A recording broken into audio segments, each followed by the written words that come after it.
আমাদের মধ্যে কেউ কেউ ডিসি সুপার হিরোদের ফ্যান, আবার কেউ কেউ মার্বেল সুপার হিরোদের ফ্যান, আবার কেউ কেউ ঠিক আমার মতো, মানে সুপার হিরো একটা হলেই হলো, জাস্ট মুভিটা ভালো হওয়া চাই।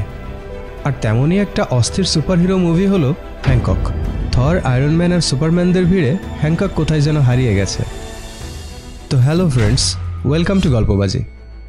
গল্পবাজির আজকের ভিডিওতে আমরা এক্সপ্লেন করব উইল স্মিথ অভিনীত 2008 সালে রিলিজ হওয়া হ্যাংকক মুভিটি। মুভির শুরুতে আমরা দেখতে পাই কিছু ডাকাত ব্যাংক ডাকাতি করে পালাচ্ছিল, আর পুলিশ তাদের ধরার জন্য গাড়ি নিয়ে তাদের চেস করছে। আর এদিকে হ্যাংকক মদ খেয়ে মাতাল হয়ে রাস্তার পাশে একটা বেঞ্চে শুয়ে আছে। তখন একটা বাচ্চা ছেলে এসে হ্যাংকককে ঘুম থেকে ডেকে তোলে। হ্যাংকক তাকে জিজ্ঞাসা করে কি হয়েছে। বাচ্চাটা তখন হ্যাংকককে ডাকাতির নিউজ দেখিয়ে বলে, তুমি দেখতে পাও না? আসলে যেহেতু হ্যাংকক একজন সুপার হিরো, তাই বাচ্চাটা তাকে এই ডাকাতির নিউজ দেখিয়ে ডাকাতগুলোকে ধরতে যেতে বলে।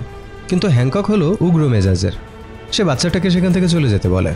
আর বাচ্চাটা যেতে যেতে হ্যাংকককে অ্যাসোল বলে গালি দিয়ে যায়। আর এই গালিটা শুনলে হ্যাংকক অনেক রেগে যায়, কেননা সবাই হ্যাংকককে অ্যাসোল বলে গালি দেয়। তো হ্যাংকক রেগে গিয়ে একটা মদের বোতল হাতে নিয়ে ডাকাতগুলোকে ধরার জন্য রওনা দেয়। আর ফ্লাইট নেওয়ার সময় সে বেঞ্চটাকে ভেঙে ফেলে। আর এর থেকে আমরা বুঝতে পারি হ্যাংকক কতটা কেয়ারলেস। তো উড়ে উড়ে সে যখন ডাকাতগুলোর দিকে যেতে থাকে, তখন তার খামখেয়ালির কারণে একটা সাইনবোর্ড ভেঙে যায়, আর ফলে রাস্তায় থাকা পুলিশের গাড়িগুলোর অনেক ক্ষতি হয়ে যায়। তো হ্যাংকক গিয়ে ডাকাতদের গাড়ির ছাদ ভেঙে সে তাদের গাড়িতে ঢুকে পড়ে। এদিকে এই সব ঘটনায় টিভিতে লাইভ প্রচারিত হচ্ছিল, আর সবাই আশা করছিল যে হ্যাংকক ডাকাতগুলোকে ধরে পুলিশের কাছে সোপর্দ করবে। তো হ্যাংকক ডাকাতগুলোকে পুলিশের কাছে সারেন্ডার করতে বললে তারা গুলি করে হ্যাংককের মদের বোতল আর সানগ্লাস ভেঙে দেয়। আর তাতে হ্যাংকক যায় রেগে। সে তাদের গাড়ির ভেতর দিয়ে পা ঢুকিয়ে দিয়ে রাস্তা ভেঙে চুড়ে গাড়িটাকে থামিয়ে দেয়। আর তখন ডাকাতগুলো আরেকটা ভুল করে ফেলে, তারাও হ্যাংকককে অ্যাসল বলে গালি দেয়। আর তাতে হ্যাংককের মাথা আবারও গরম হয়ে যায়। তখন হ্যাংকক গাড়িটিকে উড়িয়ে নিয়ে গিয়ে তাদের সাথে বানজি জাম্পিং খেলা শুরু করে, আর তারপর একটা উঁচু টাওয়ারের মাথায় গেঁথে রেখে দেয়। আর এরপর হ্যাংকক সেখান থেকে একটা বারে চলে আসে। নিউজে বলা হয় হ্যাংকক শহরে যা করেছে তার জন্য $9 মিলিয়ন ক্ষতি হয়েছে। সে যতটুকু না হেল্প করেছে তার থেকে বেশি ক্ষতি করেছে। তখন বারে থাকা এক বৃদ্ধা হ্যাংককের দিকে বাজেভাবে দেখতে থাকে, আর এ কারণে হ্যাংকক তাকে বলে, তোমার ঠ্যাং ভেঙে পিছন দিয়ে ঢুকিয়ে দেবো। তো বুঝতেই পারছো মানুষ কেন হ্যাংকককে এত ঘৃণা করে আর অ্যাসল বলে গালি দেয়। তো তখন সেখানে একটা সুন্দরী মেয়ে আসে, যে আবার হ্যাংককের অনেক বড় ফ্যান। সে হ্যাংকককে দেখে খুবই এক্সাইটেড হয়ে যায় আর তার সাথে ফ্লার্ট করতে থাকে। আর তাকে বলে, আমি তোমাকে কোথায় না খুঁজেছি, আজ ফাইনালি তোমাকে পেয়ে গেছি। সে হ্যাংককের কাছে জিজ্ঞাসা করে উড়তে কেমন লাগে। তখন হ্যাংকক তাকে বলে, আমি তোমাকে উড়াচ্ছি না। সে তখন বলে, বিশ্বাস করো, আমার একটা কাজিন আছে যে আজ বেঁচে আছে শুধু তোমারই কারণে। একটা অ্যাক্সিডেন্টের পর তুমি তাকে উড়িয়ে হসপিটালে নিয়ে গেছিলে। তো হ্যাংকক তখন তাকে জিজ্ঞাসা করে, তোমার কাছে কি কার আছে? আর এরপর আমরা দেখি হ্যাংকক ওই মেয়েটির গাড়িতে করে তাকে নিয়ে তার বাড়িতে আসে। হ্যাংককের বাড়িটা ছিল লোকালয় থেকে দূরে একটা টিলার উপরে। আর তার ঘর কোনো সাধারণ ঘর নয়, একটা বাস আর কাভার্ড ভ্যানের কন্টেনার দিয়ে বানানো তার ঘর। আর ঘরের সব কিছু খুবই অগোছালো। তো মেয়েটা হ্যাংকককে একা পেয়ে ক্ষুধার্ত হায়নার মতো তার উপর ঝাঁপিয়ে পড়ে। কিন্তু হ্যাংকক তাকে থামিয়ে দিয়ে বলে, কিছু করার আগে একটা কথা শোনো। যখন একদম পিকে পৌঁছে যাবে, মানে বুঝতে পারছো, যখন একদম মাউন্টেন টপে উঠে আসবে, তখন তোমাকে কিন্তু সরে যেতে হবে। বুঝতে পারছো আমি কি বলছি? কিন্তু মেয়েটার এসব শোনার সময় কোথায়? সে তো হ্যাংকককে সিরিয়াস করতেই ব্যস্ত। আর সে আবার হ্যাংককের উপর ঝাঁপিয়ে পড়ে। আর তারপর সেখানে ভূমিকম্প হতে শুরু করে। আর যখন হ্যাংকক ফাইনাল মোমেন্টে পৌঁছে যায়, তখন সে মেয়েটিকে দূরে ছুঁড়ে ফেলে দেয়। মেয়েটি তো অবাক হয়ে যায়। আর তারপর আমরা দেখি হ্যাংককের ঘরের ছাদ এইভাবে ফুটো হয়ে যেতে থাকে।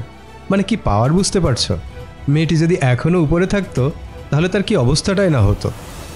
এনিওয়ে, এটা দেখে তো মেয়েটি অনেক ভয় পেয়ে যায়। আর হ্যাংককের কাছে জিজ্ঞাসা করে বাথরুম কোন দিকে।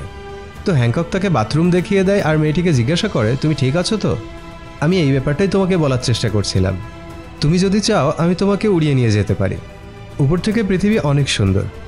তুমি একটা হেলমেটও ব্যবহার করতে পারো সেফটির জন্য।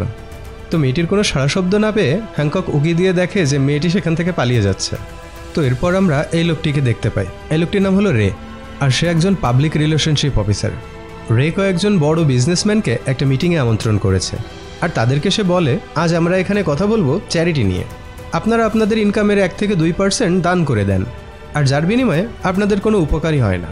আর এজন্যই আমাদের প্রতিষ্ঠান আপনাদের জন্য একটা দারুণ অফার নিয়ে এসেছে। সে একটা হার্টের লোগো দেখিয়ে বলে, এই অল হার্ট সিম্বল রিপ্রেজেন্ট করে এমন একটা হৃদয়ের যে হৃদয় অন্যের উপকারের কথা ভাবে। আর আপনারা যদি আমাদের সাথে যুক্ত হন তাহলে আপনাদের প্রোডাক্টের উপরে এই লোগোটি থাকবে। সকলেই জানতে পারবে যে আপনারা এমন মহান কাজের সাথে জড়িত আছেন। রে তখন তাদেরকে একটা মেডিসিন ফ্রিতে মানুষকে দিতে বলে, কিন্তু সেখানে থাকা সবাই ফ্রি দেওয়ার কথা শুনে রে এর অফারটি রিজেক্ট করে দেয়। তো হতাশ হয়ে রে বাড়িতে ফিরে আসতে থাকে। গাড়ি নিয়ে আসার সময় রে এর গাড়িটা জ্যামে আটকে যায়। তার গাড়িটা ছিল রেল লাইনের ঠিক উপরে, আর তখনই সেই লাইনের ট্রেন আসছিল। সামনে পিছনে আরও গাড়ি থাকায় সে তার গাড়িটাকে সরাতেও পারছিল না, আর যখন সে দরজা খুলতে যায় তখন দরজার হ্যান্ডেলটাও ভেঙে যায়। রে কোনোভাবে দরজা খুলতে পারলেও তার সিট বেল্ট আটকে যায়। ট্রেন যখন খুব কাছাকাছি চলে আসে তখন হ্যাংকক সেখানে চলে আসে, আর রের গাড়িটাকে তুলে ছুঁড়ে মারে আরেকটা গাড়ির উপর। রে বেঁচে যায়, তবে সময় কম থাকায় হ্যাংককের সাথে ট্রেনটা ধাক্কা খায়। হ্যাংকক এতটাই পাওয়ারফুল ছিল যে তার সাথে ধাক্কা লেগে ট্রেনটা দুমড়ে মুচড়ে যায়, কিন্তু হ্যাংককের কিছুই হয় না। এদিকে ট্রেনের সবগুলো বগি একটার উপর আরেকটা উঠে লাইনচ্যুত হয়ে পড়ে যায়। তখন সবাই হ্যাংকককে আবারও গালাগালি করতে শুরু করে। সবাই বলতে থাকে ট্রেনটাকে ধাক্কা না দিয়ে গাড়িটাকে নিয়ে উপরে উড়ে গেলেই তো আর কোনো অ্যাক্সিডেন্ট হতো না। তো সবাই হ্যাংকককে দোষ দিতে থাকলে রে সেখানে এসে সবাইকে থামতে বলে। রে বলে, আমি যে এখনও বেঁচে আছি তা শুধু হ্যাংককের কারণে। তোমাদের কাছে ওকে খারাপ মনে হতে পারে, কিন্তু আমার জন্য সে লাইফ সেভার। রে হ্যাংকককে ধন্যবাদ জানিয়ে বলে, আরেকটা ফেভার করতে পারবে? যেহেতু আমার গাড়িটা নষ্ট হয়ে গেছে, তো আমাকে একটু বাড়িতে পৌঁছে দিতে পারবে? হ্যাংকক তাকে গাড়িসহ তার বাড়ির সামনে নিয়ে ল্যান্ড করে। আর হ্যাংকক কখনো সাধারণভাবে ফ্লাই করতে বা ল্যান্ড করতে পারে না, সে সবসময় কিছু না কিছু ভেঙে চুরে ফেলবেই। আর এবারও সে রের গাড়িটা আগে ফেলে দিয়ে তার উপরে ল্যান্ড করে। তো বাড়িতে ফিরে রে হ্যাংককের সাথে তার ছেলে অ্যারন আর ওয়াইফ ম্যারির পরিচয় করিয়ে দেয়। তো তারপর হ্যাংকক সেখান থেকে চলেই যাচ্ছিল, তখন রে তাকে জিজ্ঞাসা করে, তুমি কি সাধারণ মানুষের মতো খাবার খাও? তাহলে আজকে আমাদের সাথে মিটবল আর স্প্যাগেটি খেতে পারো। হ্যাংকক বলে সে মিটবল অনেক পছন্দ করে। রের ওয়াইফ ম্যারি চাইছিল হ্যাংকক সেখান থেকে দ্রুত চলে যাক, তবে রের জোরাজোরির কারণে হ্যাংকক তাদের সাথে খাবার খেতে বসে। খেতে খেতে অ্যারন তার বাবাকে বলে তাদের পাশের বাসার একটা ছেলে মিশেল তাকে বুলি করে, আর সে সবাইকেই বিরক্ত করে। তো হ্যাংকক তখন অ্যারনকে বলে, তুমি কখনো ওর মতো করবে না, আর এরপর যদিও এমন কিছু করে তবে তোমার ডান পা দিয়ে ওর দুই পায়ের মাঝখানে জোরে মারবে, আর তারপর দু চারটা গালি দিবে, আর কলার টেনে ধরে এত জোরে মারবে যেন দ্বিতীয়বার তোমাকে কিছু বলার আগে তার আরেকবার ভাবা লাগে। তো এই কথা শুনে অ্যারনের মা ম্যারি অনেক রেগে যায়। সে হ্যাংকককে বলে, অ্যারন এখনও অনেক ছোট, তুমি ওকে এসব শেখাচ্ছ কেন? আর সব সমস্যার সমাধান মারামারি ঝগড়াঝাটি দিয়ে করা যায় না, মানুষকে ভালোভাবে বুঝিয়েও অনেক সমস্যার সমাধান করা যায়। তো রে হ্যাংকককে বলে, তুমি ম্যারির ব্যবহারে কিছু মনে করো না, ও মনে হয় আজকাল নিউজ চ্যানেল একটু বেশিই দেখে। এরপর খাওয়া দাওয়া শেষে হ্যাংকক চলে যাওয়ার সময় রে বলে যে সে পাবলিক রিলেশনস নিয়ে কাজ করে, আর সে হ্যাংকককে হেল্প করতে পারবে। মানে হ্যাংকক যে মানুষকে হেল্প করে আর তারপরও মানুষ তাকে হেট করে, তাই রে চাইছে যে সে হ্যাংকককে মানুষের কাছে হিরো হিসেবে তুলে ধরবে, হ্যাংককের একটা ভালো ইমেজ তৈরি করবে, যেন মানুষ হ্যাংকককে ভালোবাসে আর বাচ্চারা তার কাছ থেকে অটোগ্রাফ চায়।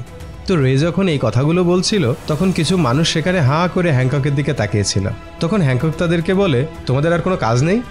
রে তখন হ্যাংকককে বলে, এইভাবে না, মানুষের সাথে এইভাবে কথা বলতে নেই, তারা জাস্ট সাধারণ মানুষ। সে হ্যাংকককে তার নিজের ভিজিটিং কার্ডটি দিয়ে বলে, তোমার যদি আমার আইডিয়াটা ভালো লেগে থাকে তাহলে আমাকে কল করো, উড়ে আসো কিংবা ইমেল করো, যা ইচ্ছা তাই করো, তবে আমার কথাটা ভেবে দেখো। এরপর হ্যাংকক সেখান থেকে চলে যেতে থাকে। রে আবার বলে, কল করবে তো? আর আশেপাশের মানুষদের বলে, ওর দিকে এভাবে তাকিয়ে থেকো না, সেও আমাদের মতো সাধারণ মানুষ। আর তখন হ্যাংকক সেখান থেকে এইভাবে উড়ে যায়। তো সেদিন রাতে ম্যারি রের সাথে হ্যাংককের ব্যাপারে কথা বলে। ম্যারি বলে, তুমি এসব কাজ করে বেড়ালে নিজের কাজ করবে কখন? তখন রে বলে, আমার হাতে এখন তেমন কোনো কাজ নেই, আর আমি দুনিয়াকে বদলাতে পারি আর না পারি হ্যাংককের জীবন ঠিকই বদলে দেব, ভেবে দেখো তাতে সবার কতটা উপকার হবে। ম্যারি বলে, তুমি তোমার সময় নষ্ট করছো, আমার মনে হয় না তুমি তাকে বদলাতে পারবে। রে বলে, তুমি তাকে এত ঘৃণা করো কেন? ম্যারি বলে, আমি তাকে ঘৃণা কেন করব? আমি তো তাকে জানিও না, নিউজে যা দেখানো হয় তাতে তো মনে হয় না যে হ্যাংকক কোনো ভালো মানুষ। রে বলে, আমার মনে হয় তার মানুষের ভালোবাসা প্রয়োজন। এদিকে হ্যাংকক তাদের বাড়ির ছাদে বসে এসব কথা শুনছিল। সে তার বাড়িতে ফিরে গিয়ে রের কথাগুলো নিয়ে ভাবতে শুরু করে। তার কাছে তার স্মৃতি হিসাবে একটা ছোট্ট বক্স আছে, যার মধ্যে ছিল 2টা মুভির টিকিট। এছাড়া সে তার নিজেকে নিয়ে আর কিছুই জানে না। তো ফাইনালি সে ঠিক করে রের কথা মতো কাজ করবে। আর পরদিন সে রের বাড়ির সামনে এসে ল্যান্ড করে সেখানকার গ্রাউন্ড তছনছ করে দেয়। তখন সেখানে থাকা মিশেল নামের সেই ছেলেটা, যে রের ছেলে অ্যারনকে বুলি করে, সে হ্যাংকককে অ্যাসল বলে গালি দেয়। হ্যাংকক তাকে জিজ্ঞাসা করে, তোমার নাম কি? সে বলে, মিশেল। হ্যাংকক বলে, তুমি কি বললে? সে বলে, আমার বাবা বলে তুমি একটা অ্যাসল। তো হ্যাংকক বলে, কিন্তু তুমি কি জানো এই কথাটা যে কাউকে খুব রাগিয়ে দিতে পারে? সে বলে, অ্যাসল? হ্যাংকক বলে, হ্যাঁ। তখন মিশেল বলে, তোমার আচরণ তো অ্যাসলের মতো। হ্যাংকক বলে আচ্ছা ঠিক আছে, তুমি কি অ্যারনকে চেনো? মিশেল বলে চিনি, অ্যাসল। অর্থাৎ মিশেল প্রত্যেক কথাতেই হ্যাংকককে অ্যাসল বলে গালি দিতে থাকে, আর হ্যাংককেরও রাগ বাড়তে থাকে। তো হ্যাংকক বলে অ্যারন অনেক ভালো একটি ছেলে, আর আমিও তাকে অনেক পছন্দ করি, সুতরাং তোমার ওর থেকে দূরে থাকাই ভালো হবে। মিশেল বলে নইলে কি করবে অ্যাসল? তখন হ্যাংকক বলে আমাকে অ্যাসল বলা বন্ধ করো। ছেলেটা আবার বলে অ্যাসল। হ্যাংকক বলে এবার খুব বেশি হয়ে যাচ্ছে কিন্তু। মিশেল আবার বলে অ্যাসল। তো হ্যাংকক এবার রেগে গিয়ে তার কানের কাছে গিয়ে খুব শান্তভাবে বলে আমাকে আর একবার অ্যাসল বললে তোমার খবর আছে। আর যেই ছেলেটা আবার অ্যাসল বলে, হ্যাংকক তাকে ছুঁড়ে মেঘের ভেতর পাঠিয়ে দেয়। আর তখনই ঘর থেকে বেরিয়ে আসে রে এসে হ্যাংকককে দেখে খুব খুশি হয়ে যায়। আর তারা যখন কথা বলছিল, মিশেল তখন আকাশ থেকে পড়তে থাকে, তবে হ্যাংকক তাকে ধরে ফেলে। মিশেল কান্না করতে করতে সেখান থেকে চলে যায়। রে তখন হ্যাংকককে বলে এটা তুমি কি করেছো, এখন থেকে আর এসব করা যাবে না। মিশেল গিয়ে এখন তার মায়ের সাথে হ্যাংকককে নিয়ে কমপ্লেন করবে, আর যেটা হ্যাংককের ইমেজের জন্য মোটেও ভালো হবে না। তো হ্যাংকক রেয়ের ঘরে এসে সেই হার্ট সিম্বলটা দেখে রেয়ের কাছে জিজ্ঞাসা করে এটা কি। রে বলে এটার মাধ্যমে আমি দুনিয়া বদলাতে চেয়েছিলাম, কিন্তু কোনো কাজ হয়নি। আচ্ছা এদিকে এসো, ইউটিউবে থাকা তোমার কিছু ভিডিও দেখি। তো একটা ভিডিওতে আমরা দেখতে পাই হ্যাংকক অর্ধনগ্ন হয়ে একটা আইসক্রিমের দোকান থেকে অনেকটা জোর করেই আইসক্রিম নিচ্ছে, এবং সে সেখানকার সব আইসক্রিম খেয়ে ফেলে। এদিকে সেখানে অনেক বাচ্চাও ছিল যারা আইসক্রিম নিতে এসেছিল। তো রে তাকে এই ভিডিওটি দেখিয়ে বলে নতুন ফ্যাশন সবারই পছন্দ, তাই বলে এমন ফ্যাশন, আর তাও আবার বাচ্চাদের মধ্যে। তো হ্যাংকক তখন রেকে বলে তুমি কখনো আগুনের ভেতর থেকে কাউকে বাঁচিয়েছো? আগুনের ভেতর থেকে একজন মানুষকে বাঁচাতে গিয়েই আমার ওই অবস্থা হয়েছে। তো রে তাকে পরের ভিডিওটি দেখায়। এই ভিডিওতে আমরা দেখতে পাই সাগর পাড়ে একটা তিমি মাছ পড়েছিল। হ্যাংকক সাহায্য করার জন্য সেখানে গিয়ে তিমিটাকে তুলে পানিতে ছুঁড়ে মারে, তবে সেটা গিয়ে একটা বোটে ধাক্কা মেরে বোটটাকে ডুবিয়ে দেয়। রে তখন হ্যাংকককে বলে আমি বুঝতে পারছি তুমি চাও যে মানুষ তোমাকে পছন্দ করুক, তোমার সাথে ভালো ব্যবহার করুক, কিন্তু তুমি সবসময় এসব উল্টোপাল্টা কাজ করে ভুলে যাও, আর যার কারণে জনগণ তোমাকে ঘৃণা করে, আর সে কারণে তুমিও জনগণকে ঘৃণা করো। তখন ম্যারি আর অ্যারন বাড়িতে আসে। ম্যারি রেকে নিউজ দেখতে বলে। নিউজে বলা হচ্ছে হ্যাংকক শহরের অনেক ক্ষতি করেছে, সে তো আইনের ঊর্ধ্বে নয়, তাই তাকে আইন মেনে চলতে হবে, আর আইন অনুযায়ী সাজা পেতে হবে। সে 6000 বার আদালতে হাজির হয়নি। রে এটাকে একটা সুযোগ হিসেবে কাজে লাগাতে চায়। রে বলে হ্যাংককের উচিত পাবলিকের সামনে যেয়ে ক্ষমা চাওয়া আর নিজেকে সারেন্ডার করা। কয়েক সপ্তাহ সে না থাকলে মানুষ তাকে মিস করতে শুরু করবে, আর সে না থাকাতে শহরে যখন ক্রাইম বেড়ে যাবে তখন গভর্নমেন্ট তার কাছেই সাহায্য চাইতে বাধ্য হবে আর তাকে ছেড়ে দিবে, আর ফিরে এসে হ্যাংকক সবার ফেভারিট হয়ে যাবে। প্রথমে হ্যাংকক রাজি না হলেও রে অনেক বোঝানোর পর হ্যাংকক রাজি হয়ে যায়। তো হ্যাংকক রেয়ের কথা মতো প্রেস ডেকে রেয়ের লেখা অ্যাপোলজি লেটার পড়ে ক্ষমা চায় আর নিজেকে পুলিশের কাছে সারেন্ডার করে দেয়। অ্যারেস্ট করে হ্যাংকককে জেলে নেওয়া হলে জেলের মধ্যে থাকা কয়েকজন কয়েদি হ্যাংকককে মারার জন্য ঘিরে ধরে, কেননা জেলে থাকা বেশিরভাগ কয়েদিদেরকেই হ্যাংকক ধরিয়ে দিয়েছিল। যদিও তারা জানে হ্যাংকক অনেক পাওয়ারফুল, তবুও তারা তাকে ডিস্টার্ব করে। তখন হ্যাংকক তাদের বলে তার পথ থেকে সরে না দাঁড়ালে তাদের দুজনের মধ্যে একজনের মাথা আরেকজনের পিছনে ঢুকিয়ে দেবে। তবুও তারা দুজন না সরলে হ্যাংকক তার কথা মতো কাজ করে। পরদিন রে এসে হ্যাংকককে বলে জেলে এভাবে মারামারি করা যাবে না। রে জানায় হ্যাংকককে 8 বছরের সাজা শোনানো হয়েছে, যদি সে ঠিকমতো জেলে থাকে তাহলে 4 বছরের মধ্যে তাকে মুক্তি দেওয়া হবে। এটা শুনে তো হ্যাংককের মাথা বিগড়ে যায়, সে আর কোনো মতে জেলে থাকতে চায় না। তো সে জেলের দরজা ভেঙে বেরিয়ে আসতে থাকে। তখন রে হ্যাংকককে বোঝায় সে যদি এখন স্যাক্রিফাইস না করে তবে তাকে সারা জীবন মিজারেবল লাইফ কাটাতে হবে, মানুষের ঘৃণা পেতে হবে, আর সে জেলে থাকার সময় যখন মানুষের হিরো দরকার হবে তখন হ্যাংকককে তাদের সামনে উপস্থিত করা হবে। এভাবে সে সবার হিরো হয়ে যেতে পারবে। সে হ্যাংকককে তার উপর বিশ্বাস রাখতে বলে। তো হ্যাংকক রেয়ের কথা মেনে নিয়ে আবারও জেলে থাকতে শুরু করে। সে অন্য কয়েদিদের সাথে সময় কাটাতে শুরু করে, আর রে নিয়মিত সেখানে এসে হ্যাংকককে পাবলিকের সাথে কথা বলার ওয়ে শেখাতে থাকে। রে হ্যাংকককে বলে যখনই কোনো ক্রাইম সিনে যাবে সেখানে থাকা পুলিশদেরকে বলবে গুড জব, তোমরা অনেক ভালো কাজ করেছো। তো হ্যাংকক তখন রেকে বলে তারা যদি এতই ভালো কাজ করে থাকে তাহলে আমার সেখানে কি কাজ। তো রে তখন আবার বলে তুমি যদি কাউকে বুলেট প্রুফ জ্যাকেট ছাড়া দেখো তাকে বলবে তোমার অনেক সাহস, কিন্তু তোমার বুলেট প্রুফ জ্যাকেট পরা উচিত ছিল, নইলে গুলি লাগতে পারে। আচ্ছা আমাকে একবার গুড জব বলে শোনাও। কিন্তু হ্যাংককের মুখ থেকে কথাটি কোনোভাবেই বেরোতে চায় না। তো মাত্র 5 দিন হ্যাংকক জেলে থাকার কারণে শহরের ক্রাইম রেট 36% বেড়ে গেছে। পরদিন ম্যারি আর অ্যারন হ্যাংককের জন্য মিটবল আর স্প্যাগেটি নিয়ে সেখানে দেখা করতে আসে। ম্যারি হ্যাংকককে বলে রে অনেক ভালো মানুষ, সে রেকে যেন হতাশ না করে। তো এইভাবে আরও কিছুদিন জেলে কেটে যায়। এর মাঝে রে একদিন হ্যাংককের জন্য একটা সুপার হিরো ইউনিফর্ম নিয়ে আসে, কিন্তু হ্যাংকক সেটা কোনোভাবেই পরতে চায় না। তো রে বলে ইউনিফর্ম সবাইকে একটা পারপাস দেয়, আর তাই তার স্যুটটা পরা উচিত। পরদিন হ্যাংকক যখন ভলিবল খেলছিল তখন বলটা জেলের বাইরে চলে যায়। তো বল আনার জন্য সে লাফিয়ে জেলের বাইরে চলে গেলে পুলিশরা ভাবে হ্যাংকক বুঝি পালিয়ে গেল, কিন্তু সে আবারও জেলে ফিরে আসে। এমনই একদিন হ্যাংকক জেলে শুয়েছিল, তখন একটা গার্ড এসে জানায় পুলিশের চিফ হ্যাংকককে ডেকেছে, তাদের হ্যাংককের সাহায্য দরকার। তো ফাইনালি হ্যাংককের ডাক পড়েছে, আর তাই হ্যাংকক নিজের হাতের নখ দিয়ে শেভ করে নেয়। এরপর আমরা দেখতে পাই একটা ব্যাংকে কয়েকজন ডাকাত ঢুকে কিছু লোককে হোস্টেজ বানিয়ে রেখেছে, আর হোস্টেজদের গায়ে কিছু এক্সপ্লোসিভ লাগিয়ে রেখেছে, আর বাহিরে পুলিশদের সাথে তাদের তুমুল গোলাগুলি চলছে। আর একজন মহিলা পুলিশ অফিসার গুলি খেয়ে সেখানে ফেসে আছে। আর এমন সময় সেখানে এন্ট্রি হয় শহরের সুপারহিরো হ্যাংককের। হ্যাংককের গায়ে রেয়ের দেয়া সেই সুপারহিরো স্যুটটাও ছিল। হ্যাংকক এবার খুব সফটলি সেখানে কোনো কিছুই না ভেঙে ল্যান্ডিং করে। তো সেখানে থাকা অফিসার হ্যাংকককে সিচুয়েশন বুঝিয়ে বলে। হ্যাংকক সবাইকে বলে গুড জব, যদিও কথাটি তার মুখ থেকে বের হচ্ছিল না, তারপরে সে অনেক কষ্ট করে বলে। এরপর হ্যাংকক গোলাগুলির মাঝে ফেসে যাওয়া সেই মহিলা অফিসারের দিকে এগিয়ে যায় এবং তার কাছে গিয়ে জিজ্ঞাসা করে, আমি কি তোমাকে স্পর্শ করতে পারি? অফিসার উত্তর দেয় হ্যাঁ। তো হ্যাংকক তখন তাকে বলে, এটা কিন্তু কোনো সেক্সুয়াল টাচ না, আর তার মানে তুমি আবার এই ভেবো না যে তুমি অ্যাট্রাকটিভ না, তুমি অনেক অ্যাট্রাকটিভ। অফিসার হ্যাংকককে থামিয়ে দিয়ে চিল্লিয়ে বলে, আগে আমাকে এখান থেকে উদ্ধার করো। তখন হ্যাংকক তার এক হাতে অফিসারকে তুলে নেয় এবং আর এক হাতে পুলিশের গাড়িটি তুলে নিয়ে গাড়িটাকে শিল্ড বানিয়ে সেই অফিসারকে উদ্ধার করে আনে। এরপর ভেতরে গিয়ে সুপারফাস্ট স্পিডে এক এক করে সবগুলো ডাকাতকে ধরে নিয়ে যায়। শেষে বাকি থাকে শুধু তাদের লিডার। তো তাদের লিডার হ্যাংকককে বলে, হ্যাংকক যদি তাকে ভল্ট খুলে টাকা বের করে না দেয় আর তাকে সেখান থেকে সেফলি বের করে না নিয়ে যায়, তাহলে সে রিমোট চেপে সবাইকে মেরে ফেলবে। হ্যাংকক তাকে বলে, আমি এমনটা করতে পারবো না, আমার কাছে যেটা ঠিক মনে না হয় আমি সেটা করি না। তখন ডাকাতটা হ্যাংকককে অ্যাসল বলে গালি দিয়ে বলে, আমি পুরো বিল্ডিংই উড়িয়ে দেবো অ্যাসল। তো হ্যাংকক তখন রেগে গিয়ে বলে, আমি বেয়াদব লোকদের পছন্দ করি না। আর এই বলে সে একটি ল্যাম্পের ঢাকনা তার নখের মাধ্যমে কেটে ধারালো করতে থাকে। আর এদিকে ডাকাত তাকে আবার গালি দিয়ে বলে যে এতগুলো লোক মারা যাবে আর তাদের মৃত্যুর কারণ হবি তুই। তো হ্যাংকক তখন রেগে গিয়ে তাকে বলে, সাহস থাকে তো আমাকে আর একবার অ্যাসল বলে দেখো। আর ডাকাতটা যখন তাকে আবার অ্যাসল বলতেই যাবে, তখন হ্যাংকক তার হাতে থাকা সেই ধারালো প্লেটটা ছড়িয়ে মেরে তার হাতটা কেটে দেয়। এরপর আমরা দেখতে পাই হ্যাংকক সেই ডাকাতের কাটা হাত রিমোট সহকারে এনে অফিসারের কাছে জমা দেয়। সে অফিসারকে বলে গুড জব। অফিসার বলে, না, এবার তুমি ভালো কাজ করেছো। আর সেখানে থাকা জনগণও হ্যাংককের জন্য তালি বাজায়। ফাইনালি হ্যাংকক এখন সবার সুপার হিরো। এটা দেখে রে অনেক খুশি হয়ে যায়। সেলিব্রেট করার জন্য রে, ম্যারি, অ্যারন আর হ্যাংকক ডিনার করতে যায়। হ্যাংকক রেকে জিজ্ঞাসা করে তার আর ম্যারির কিভাবে দেখা হয়েছিল। রে জানায় যে তার আগেও একটা বিয়ে হয়েছিল। অ্যারনের জন্মের সময় তার ফার্স্ট ওয়াইফ মারা যায়। এরপর একদিন সুপার মার্কেটে ডাইপার আনতে গিয়ে ম্যারির সাথে দেখা হয়, আর তারপর থেকে তারা একসাথে আছে। এরপর রে হ্যাংকককে জিজ্ঞাসা করে, তুমি কি কোনো এলিয়েন? হ্যাংকক বলে তার যতটুকু মনে আছে সে একটা হসপিটালে ছিল। রে বলে, তাহলে নিশ্চয়ই তোমার উপর কোনো এক্সপেরিমেন্ট করা হচ্ছিল। হ্যাংকক বলে, না, এমন কিছুই হয়নি। হসপিটালে আমার সেন্স ফিরে আসার পর আমি দেখতে পাই যে আমার মাথা ফাটা ছিল।